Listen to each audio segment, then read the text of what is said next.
Welcome back to Buckets, WNBA edition. I am your host, Jim Turvey. I am joined today by a very special guest, the projections connoisseur, the GOAT himself, Sean Koerner. Sean, thank you so much for coming in. It's great to have you. The W season is underway. We've got the Koerner eyeballs. What's been catching your eye? How you doing? It's been a minute. Welcome in. Yeah, good. Thanks for having me. Happy to discuss this juicy 5-game Friday Yeah. slate. We got a couple revenge games. Um, had a bit of an up and down start to the season. Just dipping my toes in the water early on, but started to hit it hard the past week. Had a really good couple day stretch where I couldn't lose a bet, and then Tuesday where I couldn't win a bet. So looking to bounce back. But it's been fun to we were talking off air a bit, kind of fun to see, how sharp the market has been getting and how fast the line moves. It's just a much more efficient market, which makes it tougher, but it's good because it means, there's more action on it. I got to step up my game. Like, the market's really sharp right now. So love the fact that we have a handful of games for each team. So this is when I really start to, start firing away. Yeah, and you go so in depth on these games, and we're going to do things a little bit different today. Usually we kind of like give the best bets at the top, a little bit of reasoning, and then I do like a broader topic. But with a 5-game juicy slate with all your tidbits, we're gonna go through game by game and kind of walk through it. But before we get into that, I mean, I have you on. It's very natural to tease this here that with WNBA season already underway. If you are an Option Pro subscriber, we've got our brand new WNBA projections from Sean, the sides and totals there. Looking great in the Action Network app. So if you're looking for an edge betting, WNBA sides, totals, player props even, Action Pro projections, perfect tool for your toolbox this season. So if you aren't a subscriber yet, you can get $20 off an annual subscription right now. Just visit actionnetwork.com/pro to sign up. Get $20 off the annual subscription price at actionnetwork.com/pro. So we're not going to say the best bets yet. We're going to walk through this juicy 5-game slate, as Sean said. We will do a neat recap of the best bets at the end. So if you're looking for the best bets, we're going to talk through stuff. It's also a very confusing day. There's questionables, There's lines moving. So we're going to walk through it all, and then we'll clean up at the end and say here's what we're doing.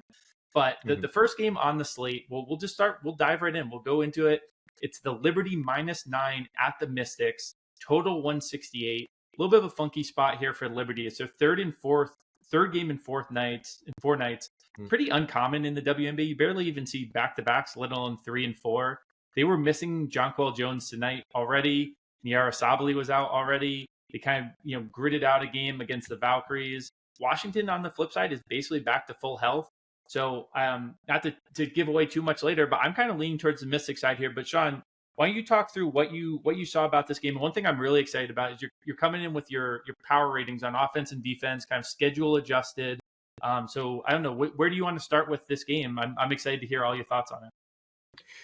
Yeah, so I do, like offensive, defensive ratings and pace for each team where I actually scale it based on the schedule. And so far, the Liberty, shocking, but they rank first in offense and first in defense, schedule adjusted team ratings, and they're fourth in pace. So Liberty are the best team in the league right now. Yeah. No confusion there. Mystics, they've had a nice start. They're kind of a surprise this year with both rookies playing at high level. I have them as the 10th ranked offense and right in the middle of the pack. So the 6th ranked defense, middle of the pack with pace, 7th there. So yeah, I'm curious to hear what you're thinking about the Mystics. But like you said, the Liberty just squeaked out a win against the Valkyries at home. So, this could be a closer game than people realize. But one thing that I noticed was, the Mystics, they rank 4th in defensive rating. They've had a very easy start to the schedule this season, the second easiest in terms of opposing offenses. So their defense might be a little bit overrated. Plus, they played the Fever when they were missing Caitlin Clark. So that's just a little quirk there where the Mystics have had an easier schedule than most. So they're more of a middle of the pack defense when you adjust that.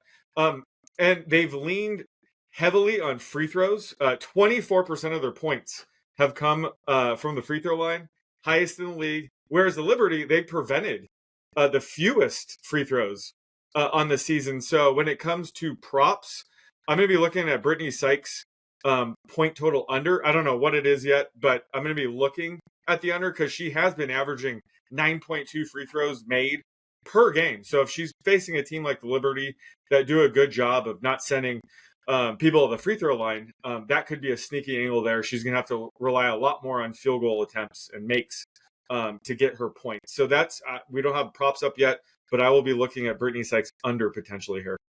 Yeah, I love that. So, in fact, I was coming into this like really leaning Washington. And I read a few of your notes, and I was like, I'm going to make this more of a lean than a full play because there's some good stuff here. I really like the free throw angle because you talked about with Sykes. So Sykes is averaging 22 a game this season, but here's her free throw attempts per game. She had 10 free throw attempts, 8, 14, 13, 12. This is not something that has happened in her career either. For her career, she averages about 3 free throws a game. So this is now, part of this is she is in a much bigger usage role on this Washington Mystics team. She is going to be getting the ball more. She's going to be aggressive. Long term, with her kind of like frame, I'm a little bit curious what that means for if she's able to hold up for a full season. I think it's a pretty big ask. She's already missed 1 game. But you're right. You're 100% right on the free throw attempts kind of masking what isn't great shooting. Her field goal percentage is down at 35%.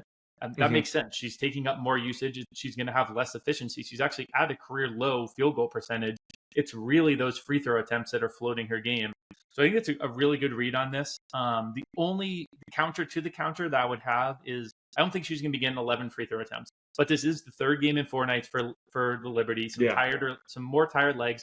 Potentially some of the backups playing.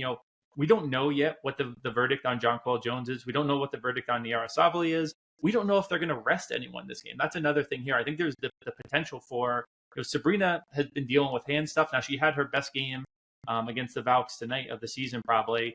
But I think there's a lot of question marks. And when there's question marks in getting 9 points for a home team, I think when fully healthy, this Mystics team is actually pretty decent. I think a few of their rookies are playing a little bit over their head right now. But overall, Shakira Austin just had her best game of the season by far. They're working her back in the lineup. But eventually, she's going to be the starting center that can, you talked about this defense definitely getting lucky, missing Caitlin so far, having a relatively easy schedule. Last year, Shakira Austin, when she was on the court, their defensive rating was like around 92 points per 100 possessions. She is an incredible defender when healthy. She hasn't looked her best this season. But I think they're really working in that. We only got Aaliyah Edwards back a game or 2 ago. So this Washington team, their rookies are looking great. Maybe even a little bit better than, they will continue to play. They played at a pretty insane level. Sonia Citron shooting, crazy numbers from the field right now. Kiki Ariafen looking really strong.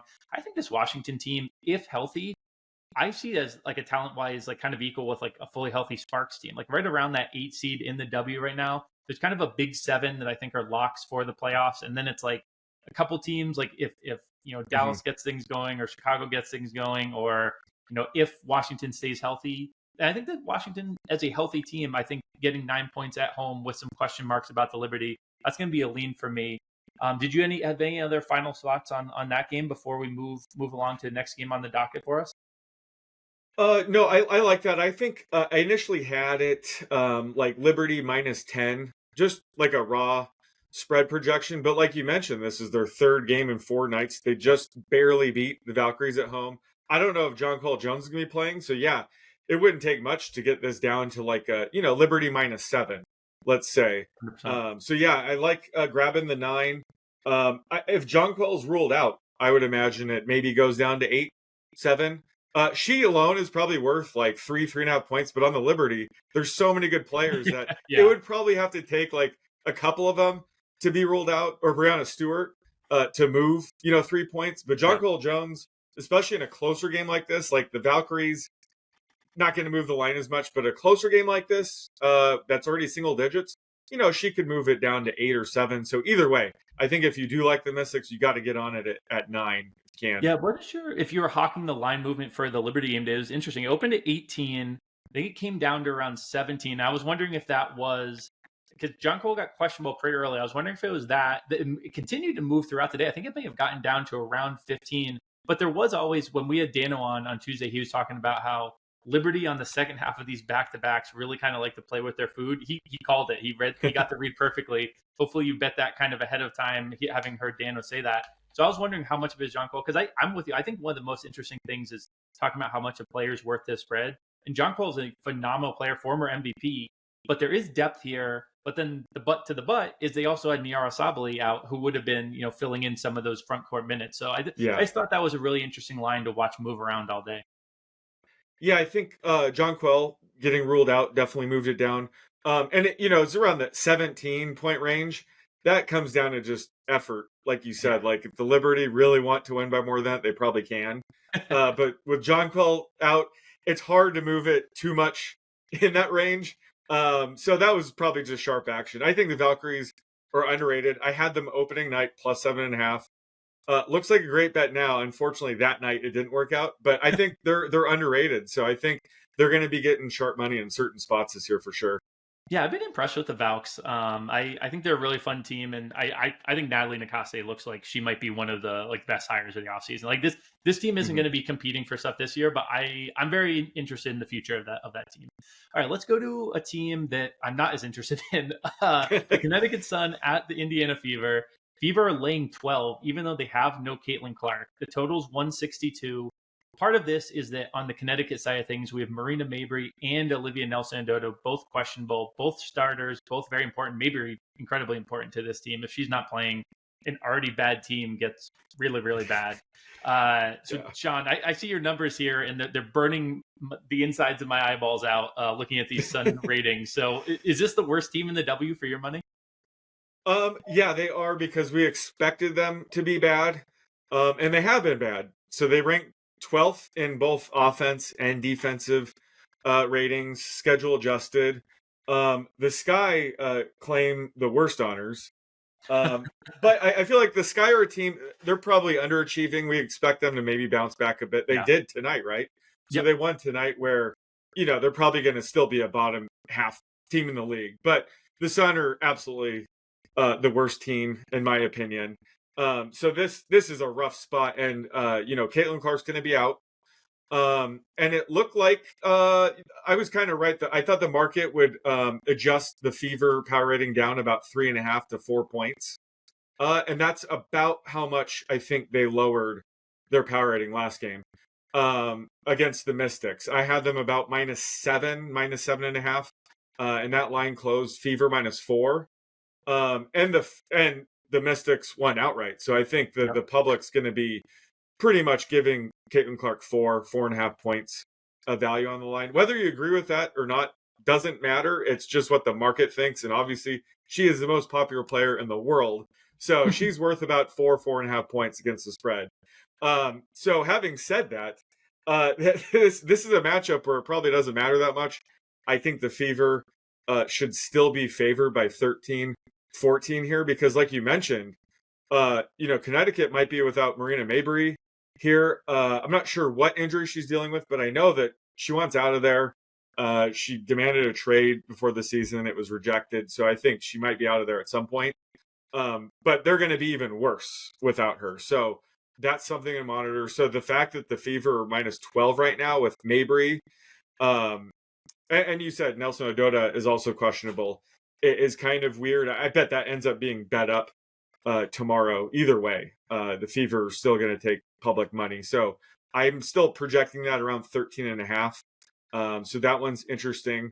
When it came to the total, I love the under here. It opened 165.5, but typical with the rest of the season, the total dropped like 3 points immediately. So somebody bet it down way too high.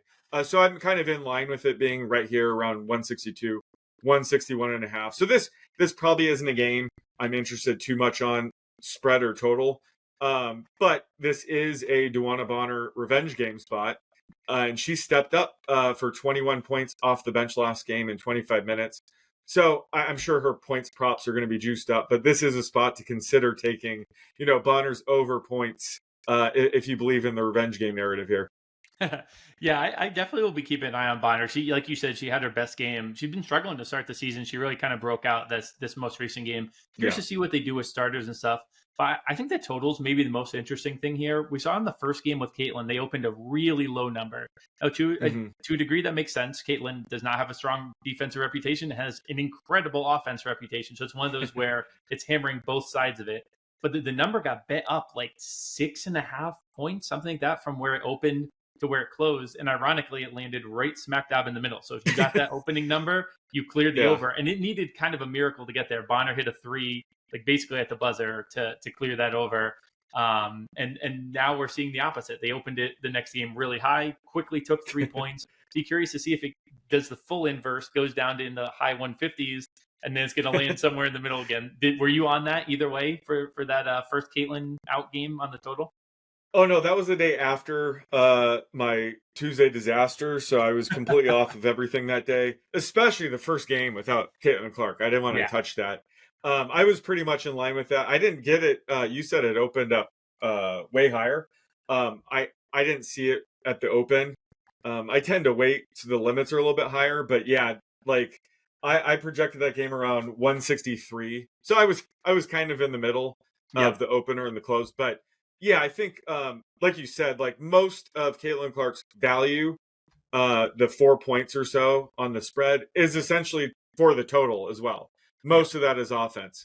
So yeah, her impact on the total should be around 3 to 4 points. And that's kind of why I have this right around 161.5 for this matchup. But if Mabry's ruled out, maybe I would lower it to 159.5, let's say. But I think the total has been pretty much spot on for this game. Yeah, Mabry is definitely one of those players who right now, Mabry is a very solid player, but it's more that her role on this Connecticut Sun team is so massive, and they don't really have a whole lot of like creative or shot creators behind her on that bench. So it could get a little bit ugly. Maybe like a Sun team total under, if Mabry gets rolled out, might be where I'd be looking, because that like you said, the Indiana defense has been very good. I've been very impressed by them. I was very skeptical that Steph White could come in and turn that into a top X defense. I didn't think they finished in the top half of the league even, and it's very early and there's time to go, but they look like a pretty solid defense. So that's probably something worth watching. Let's go to there's two games. We'll start with the one that it's near and dear to my heart. Two teams that I constantly am betting and hating and loving, and it's Atlanta at Seattle. Seattle's laying 3.5. Total's 159 here. Atlanta should have Brittany Griner back. They are still without Jordan Canada. She is, with the team and working out, but she's not back on the court yet. For Seattle, the only injury update there is Alicia Clark being questionable. She's gotten off to a little bit of a slow start this season, so I don't think that's a huge difference. But the Griner return is obviously important for Atlanta. Both these teams have started off the season pretty strong. But what are you seeing when you look at this matchup, Sean? Yeah, so Griner returning certainly helps. But this is a game where I've been kind of on both these teams to start the season. I've actually cashed on the Storm their last two games. It seems like the market has been kind of underrating them. So I took them against the Aces. They blew out the Aces by 20 points. And then they ended up making it pretty close against the Lynx last game. So I think the market has finally given them the credit they deserve. So I have it, right around 3.5 here. So that, this is a pretty even matchup. And this should be a slow paced game. I have the Storm as the schedule adjusted slowest pace team in the league, and the Dream are 10th in pace when you adjust for schedule. So I think it's going to be a very slow paced games. Not too many free throws. Most Storm games this season haven't had many free throws. They rank 12th in field free throw attempts, free throw attempt rate, I should say, and they've allowed the third lowest free throw rate in the league. So this is a game where it could be just a ton of field goal attempts and a slow pace. So I love that for the under. I am kind of in line with the 159, but this is one of those games where if the line does creep up to 161 or 162.5, I would love coming in on the under. But as of now, I am perfectly aligned with the spread and total here. Yeah, I lean towards the under. I was thinking about making this the best bet. I think it's more of a lean for me. I was looking at pace stuff as well. I also think if you want to attack this player prop wise, a player who I really love and who's having a breakout season, but this is kind of the players that sometimes you have to bet the under on when the spot calls for it. Alicia Gray, I might be looking at her point prop when it pops. Her points prop, I was on the over the last couple games without Griner because her usage really does increase with Griner off the court. Her triple slashes right now for what she's doing. She's shooting 49% from the field, 43% from three, and she's leading the team in free throw attempts. So if we're getting a game with low free throw attempts, and she's due for a bit of regression. As much as I love Alicia Gray, with Griner returning, I think I might be looking at a points prop under for Alicia Gray here. Unfortunately, we don't have these out right now when we're recording. So obviously, I mean, if you don't follow Sean in the app and you're listening to this, I actually don't think I think that's literally a Venn diagram that is just nobody. I don't think anyone listening to this is not following, but obviously follow Sean. Give me a follow as well if you're not yet. I'll be posting these plays as they come in. It might even be as we're done recording, we might have a few of these. So that was my looks for those games. This game is probably the marquee game of the night, even though the last one was my little Jim favorite there, the Atlanta-Seattle one. But Minnesota at Pheonix. This is probably the marquee game of the night. Lynx are -3.5 at Pheonix. The total's 158. This one has a big old question mark, though, because Nafisa Collier is questionable. I'm not loving this trend of the WNBA becoming more like the NBA. I don't remember this many, like Brittany Griner got ruled out 30 minutes before tip the other day. Now we have a big star, questionable. We had Jonquel Jones ruled out of the blue today. It's hard to talk too much about this because of how much pivots on Collier, but what have you thought of both of these teams so far in general? Yeah, so Collier is massive against the spread. So, if she's ruled out, probably worth 4 points or so. By herself, she's, one of the most valuable players in the league, but the Lynx are so deep that they're still going to be a very good team even without her. So definitely worth monitoring her status. When I first saw this, it was 5.5, but that was before any news. Plus Alyssa Thomas popped up on the injury report, questionable. She missed practice today, but she's been taken off. So Alyssa Thomas is good to go. She's probable. So the only injury we're looking for is Collier here. But when it comes to the Lynx, they're one of the best teams in the league, top 3 team for sure, maybe top 2. So they're off to a hot 5-0 start. Shouldn't be too surprising. They have a ton of depth now. Jessica Shepard's back. I like the Carly Samuelson ad. She's a great role player. So they're a deep team, but they've had by far the easiest schedule so far. So they might not be as good as their 5-0 record, would indicate. And they just won 3 straight games at home, where they only beat the Wings by 4. They only beat the Sun by 6.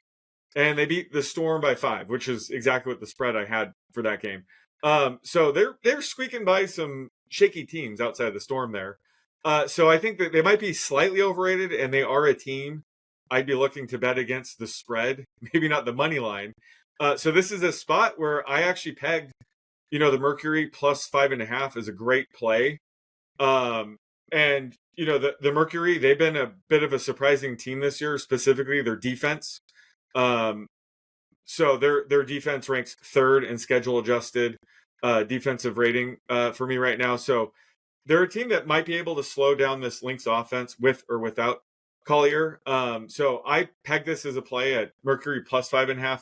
Unfortunately, it's down to 3.5, but that's because Collier's questionable. That's what I project this spread to be with a healthy Collier. So if you could take it at 3.5 now, if Collier suits up, I think at worst that's probably a coin flip. But taking it when it's 3.5 and Collier is still questionable, the game could end up being a pick'em come tip off if Collier's ruled out. So I would say just kind of take the points now while you can, because I think 3.5 is a fair price. But again, if Collier gets ruled out, this game could end up being a pick'em, or the Mercury could end up being slight favorites here. Yeah, I'm with you 100%. I lean this direction as well. And you have a note here about, the test for this Pheonix defense. And I do tend to do this sometimes with a marquee game where it's an early season test for Pheonix. I actually will be eyeing this game and weighting it probably a tiny bit more than I should. But I do think that these games are pretty important to look at sometimes, because this Pheonix defense looks super legitimate. And this Minnesota offense, really, like you said, the Minnesota defense, I do think, has slipped a little bit. And that was the side of the ball I thought potentially could slip of the two a little bit. The offense has pretty much been right there. And I really want to see how Pheonix handles it. I want to see what Maddie is or Catherine Westbeld. I get my Westbelds mixed up here. Yeah. Maddie, I think, out in Chicago, but Catherine in Pheonix here. Is she going to be able to hold up against this Minnesota offense? She's been great so far. Monique Koa-Makani, same questions. There's I want to see this Pheonix team, and this is a big regular season test for them. I'm pretty high on Pheonix in general. I think that Tibbetts is doing a great job out there, and the front office did a great job bringing in people that could fit around Alyssa Thomas and Satu Sabale. So this is going to be a really fun game. I'm with you in leaning towards Pheonix. I actually don't. You said you might just do the spread. I don't mind a money line sprinkle. I think there is the potential, like especially if Fee is out, I definitely will be leaning towards the Pheonix side of things. She's just so key for them on both ends. I mean, her numbers, it's kind of crazy, her numbers on both ends. And, she's got a pretty good cases. It's her and Asia is the two best players in the W. So I'm with you on leaning towards the Pheonix side there. And then the final game of the night, we have the Sparks at the Aces. Aces laying 9 points, total of 165. When I first looked at this game, I almost bet the Sparks without just instantly. I was like, I like that number. Go.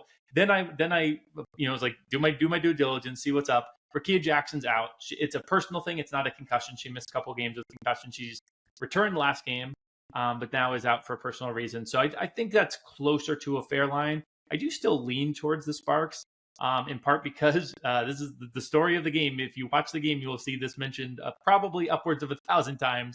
It's a Kelsey Plum revenge game. She left Las Vegas to get her own, studio to work with, and she has done that in LA. She's been playing really well. What have you seen from these two teams this season, and what do you think about this game in general? Yeah, so first off, I like this over. I'm projecting it closer to like 169. So I kind of like the fact that it's all the way down at 164.5, 165 right now. So I like the over. The Sparks defense is worse than you think because they have the fourth worst defensive rating in the league, but they've actually faced the easiest schedule of opposing offenses. They played the Valkyries twice, even though I love the Valkyries. They've faced them twice. Those are easy matchups for the defensive side of the ball. They faced the Sky and the Mercury.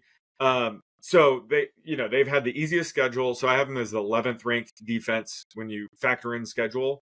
So the Aces, they've been struggling on both ends, especially on offense. I mean, Asia Wilson, Jewel Lloyd, Chelsea Gray, they've all had their career worst field goal percentage so far. And Jackie Young's not too far off. It's like her second worst field goal percentage so far. Maybe, Kelsey Plum losing someone like that could certainly make an impact. And it's going to take them some time to gel with, Jewel Lloyd. So they're going to get back on track at some point.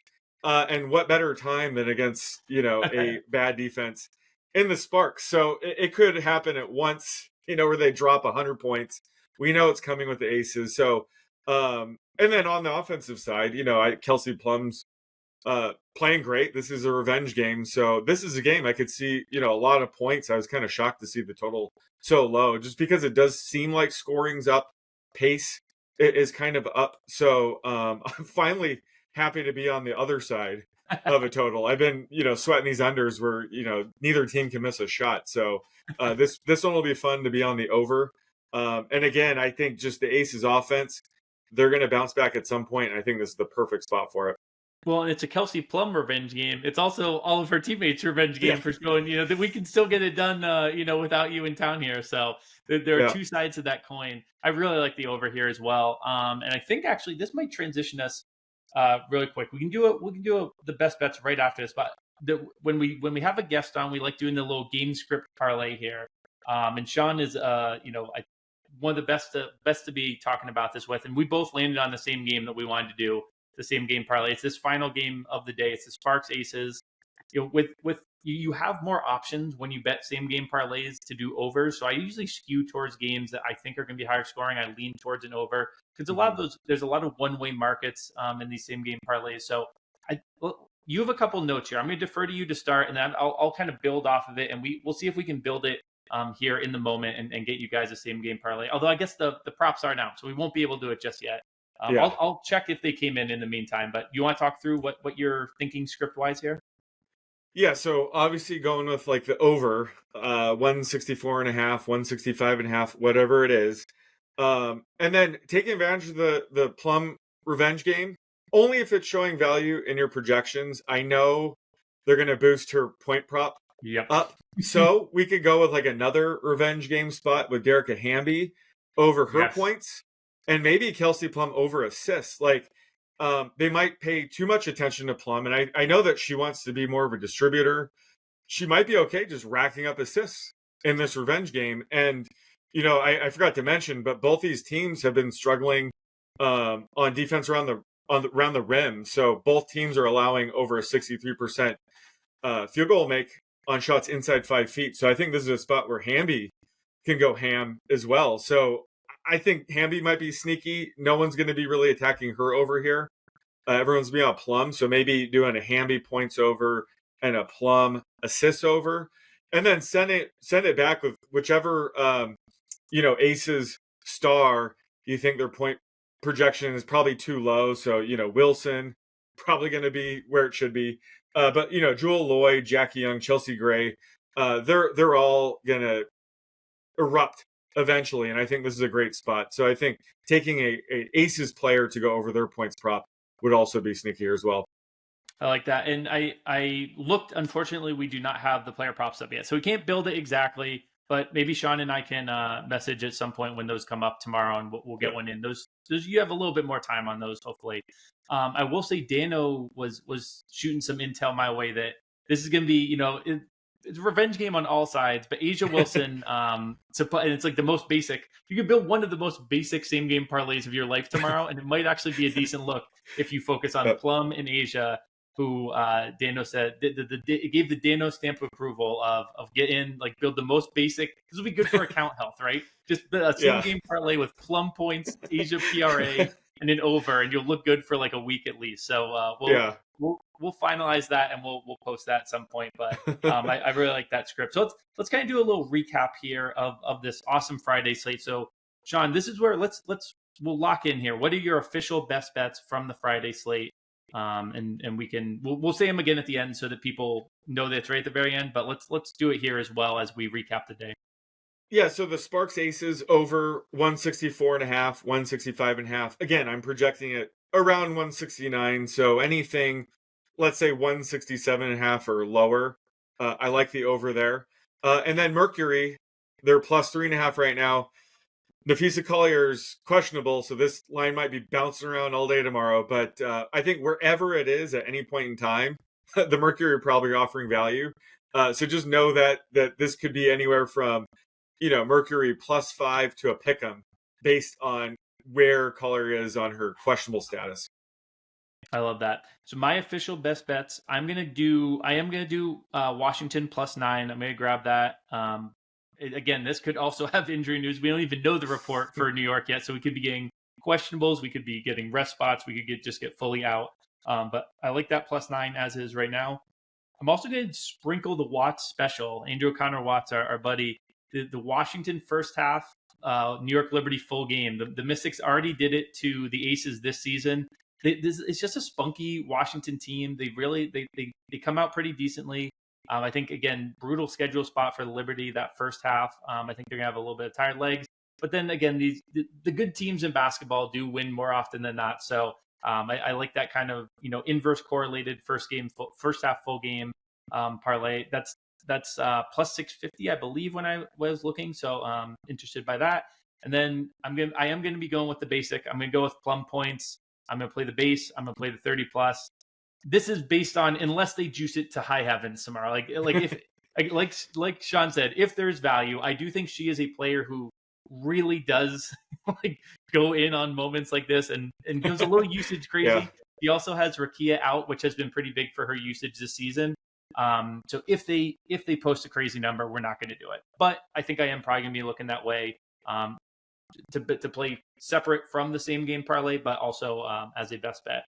So Sean, let's I want to also talk process with you, because we have you on here to walk through this slate, but also to kind of get a feel for what is going into these projections that are going in the app now, and just kind of your process in general when you approach the WNBA. So maybe we talk first about your broader, more WNBA centric focus, and then we can bring it down more specifically to the app. So why don't you start with your process in general for betting the W? Yeah, so it's pretty straightforward. I'm essentially coming up with what I think the spread and total should be. And again, it's a lot of the things I've already talked about when we kind of walk through the 5 games is, I look at their offensive, defensive efficiency ratings, but also their schedule. And I'm actually looking at, I make a really intense strength of schedule where I'm factoring in teams that are playing the Fever without Caitlin Clark. So it's the strength of the team at the time they played them, if that makes sense. So Yeah. I'm kind of just going back in time and seeing what would be the most efficient power rating so far for these teams. And then once we're later in the season, I look at more recent games. But I'm really just trying to fine tune where these prices should be. And then as we're seeing, this week, we're going to see injuries pop up. I think having a good idea of how much each player is worth for the spread and for the total. We Yeah. talked about Caitlin Clark, how she's worth like 5 points on the spread. Most of that's on the total, for the over. Yeah. So when she's out, I'm going to lower their total about 4 points. There might be some players where it's kind of the inverse, where if them being ruled out, it's actually going to, lower the total or increase the total. So so I'm just looking at every single game, saying this is what I think the spread and total should be based on their team ratings, schedule, and player ratings. So it's about as fine as you can get, and I try not to get attached. I try not to like fall in love with teams or hate teams. The Wings have been killing me so far, but I start fresh and I act like I have zero bets on them so far, and I try to have like a pure lens Yeah. looking forward, and I try not to get caught up in things that happened in the past, because the WNBA, like, it's so fickle. Like, there's so many times you think you have a team red and then it changes, so you just got to be on top of it. And also when it comes to making these spread and total projections, we've been talking about it offline a lot. It's a lot of it is timing the market itself, because you can have these lines move four Yeah. or 5 points on no news, just action. So Yeah. if there's been some times where I mentioned like the Storm Dream game, I'm perfectly in line with the spread and total. But if the spread or total move for any reason tomorrow by a few points, then I'll come in on whatever side I'm seeing value on. So it's one of those things where I really am, at the end of the day, betting on numbers. But I also do like to look at matchups and matchup specific things. I kind of look at what the team's goal is on offense and defense, and stack that against each other. Similar to what I was talking about with the Mystics and Liberty, how the Mystics love getting to the free throw line and the Liberty prevent teams from getting to the free throw line. So that's a tough spot for them. So I look at little things like that. But at the end of the day, I'm just trying to come up with the most accurate spread and total projection possible. Yeah, those are in the app. You'll see them, and they'll have like the letter grade for and again, that's going to adjust with the spread as it goes. You Yeah. have your set point, and then if it moves off of news, you're going to adjust. But if it just moves Yeah. off of the market, that's going to either start to show value, or the market's moving towards you, and what used to be an A- is now a C+. So definitely be in the app checking those out. I know I have been super useful tool, and we got the player prop stuff in there as well. But when you talk about a tiny bit more, I mean, you talked about the schedule waiting, so maybe we put those to use. You got a couple of futures here. I like both of them. So why don't you talk to me about a couple of futures that, as you're looking at your schedule adjusted stuff, and pair of win totals here, what is kind of jumping out to you as a couple teams that maybe the market's a little too high on right now, and you think in the long Yeah. run you want to be on the other side of it? Yeah, so I have the rest of season schedule already in my model. So I have, all the projected spreads, totals, and money lines for the rest of the season. So I can actually get updated win total projections. So I have two, one over and one under for us. But the first one is the Sun under 9.5 wins. You can get at plus 102. This is kind of like the Kelsey Plum over points. It's like I typically try to stay away from obvious things like this, because like obviously the market knows the Suns suck, but I'm still showing value here. I'm projecting them closer to 7.5 wins. They're 0-5, right? We knew they're going to be bad. They are bad. They're 0-5, and their win total is still 9.5. So I don't know what to tell you. I would take the under here. And Marina Mabrey, she might be out tomorrow. She demanded a trade before the season started. They rejected it. She might be gone at some point. If they lose her, that's a big loss. Tina Charles, This is the later stage of her career. I don't know if she can maintain the whole season and be the key player for a team. So they have a lot of problems. And more importantly, they have by far the toughest schedule the rest of the season. And part of that is they can't face themselves. You know, the more times you see the Sun on the schedule, the better. Yep. They don't have that luxury. They don't get to play themselves. So that's rough. And I think now's just the perfect time to take them, even though they're 0-5. They have 8 of the next 12 games are on the road. And then they have a nice 6-game homestand in July. So I just think this would be a good time to take them. I'd be shocked if they win more than a few games, you know, the next 15 or so games here. So again, I'm projecting this closer to 7.5. This is a team that's tanking. They might get even worse if you could believe it. So now would be the time to kind of lock in under 9.5, in my opinion. Yeah, I love this one. This was, you know, I talked preseason with Calvin Wetzel, a friend, about how it seems like, you know, I think the market is certainly stronger than it has been in the past, but I do think there's still little spots where they kind of just transmogrify. Is that the right word? They kind of put the image of the men's sport on the women's sport and say, this is kind of the, you know, spread that we're going to use. Like, these are the tails. And in the NBA, oftentimes it's good to bet, you know, the really high team total, regular season win total unders, and the inverse. You bet over on all the low teams. In the WNBA, that doesn't seem to be as much the case. It seems like they're maybe kind of underbaking that. Like, we had the Valkyries and Sun, I believe, both open up at 15.5 for their regular season win totals. The Sun aren't getting there. The Valkyries, even though I'm with you in being intrigued, I don't think they're getting up that high. You even see it at the college level where you'll see LSU favored by 37.5. It seems like this comically large number. It actually, the value is on 41.5. It's almost like the spread differential doesn't translate perfectly, and the model, or the distribution model they're using for, you know, men's college basketball or the NBA isn't quite perfectly attuned to the women's side. That's just something I feel like I have noticed, that like the Liberty team total over I like this year, or their win total. So it seems like there's actually value at the extremes. At least at this point in time with where the league is. So I'm definitely with you on the Sun under. And you know I'm with you on this next one. This is the team that I just can't help but falling for.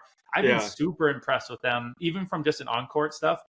You got plenty of X's and O's here, or of data, but I've been really impressed with this team. So what's your second team, the team you're going over for the rest of the season? Yeah, so I'm going with the Dream over 23.5 wins at plus 108. We already have 4 wins in the bag, so you can't take those away from them. But yeah, I'm projecting this closer to 25.5. I love what I've seen from them. And, you know, Brittany Griner's probable, so she's back. Jordan Canada will be back at some point. This is a really complete team. So I think they could survive an injury or two along the way. And they face the Fever June 10th. I think that's right around Caitlin Clark might return. But I think she's going to be back the next game. So again, they only face the Fever twice the rest of the season, and one time they might not even have to face Caitlin Clark. And they close the season with a nice 3 out of 5 games against the Sun, who might be in full on take mode at that time. So if you look at the last 5 games of the season, it's 3 against the Sun and 2 against the Sparks.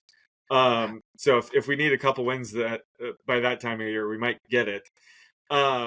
But yeah, this is just one of those things. I'm just projecting them a couple wins higher, just using their current, power rating. And I think this is a team, the more they play together, the better they're going to get. I do like the Jones-Griner combo. And Ryan Howard's always solid. Like, just a team that doesn't have any holes. And you have a few elite teams and then bottom feeder teams. They're probably closer to the elite teams than people realize. They're more middle of the pack, but I think they have a very high floor in this market. And again, like I said, they already have 4 wins. So I love the value we're getting here on over 23.5, especially at plus 108 right now. Yeah, I absolutely love this. They're looking good, and they haven't had Jordan Candu, who I think is going to be really good at setting the table in this Mesco offense. I'm really high on Atlanta in general. I think that I think they could be a pretty pesky out even come postseason. I really am very intrigued by Atlanta, so I'm definitely with you on this win total over. Sean, this was a blast. This was really fun. We got to go game by game through the slate. We got to talk through, some process. We got some futures in there. Let's just do a very quick recap. Let's have you give all of your bets, futures included. I'll give my best bets for Friday's slate, and then we'll get out of here. All right, so I'm gonna go with the Mercury plus 3.5 or wherever it is tomorrow. The Sparks Aces over 164.5, 165. Any of those numbers are fine by me. For season-long win totals, let's lock in the Sun under 9.5 right now at plus 102, and let's also lock in the Atlanta Dream over 23.5 wins at plus 108. I love it. My best bets for Friday, I've got the Mystics plus 9. We have sprinkle in that game, the Mystics first half, New York Liberty full game money line. And then I'm going to play some Kelsey Plum points. We don't have those out. So unless they go crazy with it, we're going to be on some Kelsey Plum points and the ladder there as well.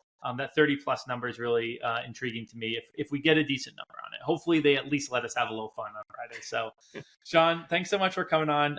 If anyone's looking to tail some of those bets that we talked about today, we'll have those quick slip links in the episode description. Obviously download the app, get those projections. Really killer stuff from Sean. Really cool to have him on talking through that. My thanks to David Payne on the audio, Gifford Gould, and the squad over there on the YouTube side. And that is it for this episode. Let's get buckets.